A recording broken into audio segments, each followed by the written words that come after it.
We actually first got involved in LVADs sometime in the early 1990s, at which point we were introduced to the HeartMate IP device. That was a pneumatic pump that was driven by a very large console. We were the 13th site in the nation to use that device.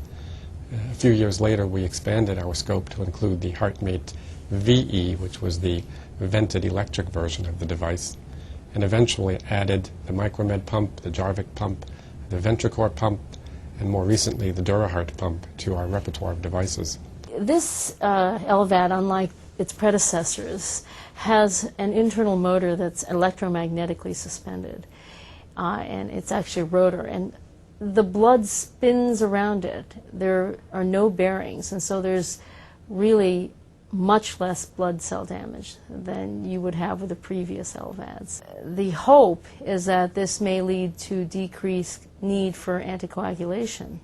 The way the LVAD is designed, it's also likely to be more durable. Right now, the LVADs are expected to last about 5 years. This may last 10 to 15 years. Well, before this operation, I felt pretty good up until a certain point.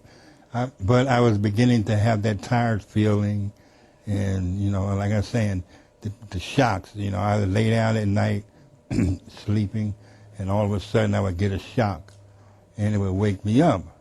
And then they were getting so bad and so regular, a couple times I got a shock, and I found myself in the floor.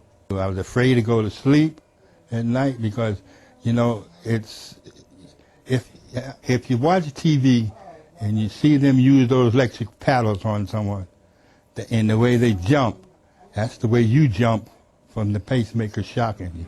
Well, the way I feel now, I feel great. I feel like I could run a marathon. But before that, I couldn't tell you really whether I could even walk the next day.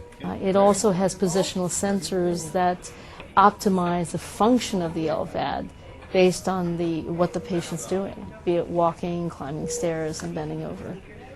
Newark Beth was one of the first institutions to implant many of these trial VADs. As we progress, we become involved earlier and earlier in the clinical trials. Because we're recognized leaders in the country, we get chosen to be one of the first institutions to implant these VADs. To my understanding, Newark Beth Israel is one of the first 5 or 6 places in the United States that have been offered the opportunity to use this pump. This pump, in case you don't know, is actually designed and developed in Japan, and it's just being introduced in the United States at this point. In general, I would say that Dr. Camacho and I are really quite proud of what we've accomplished here over the last 5 to 7 years. We have increased our recognition across the country. We've increased our VAD volume, and in the last year or two, we've started to train other sites who want to implant these pumps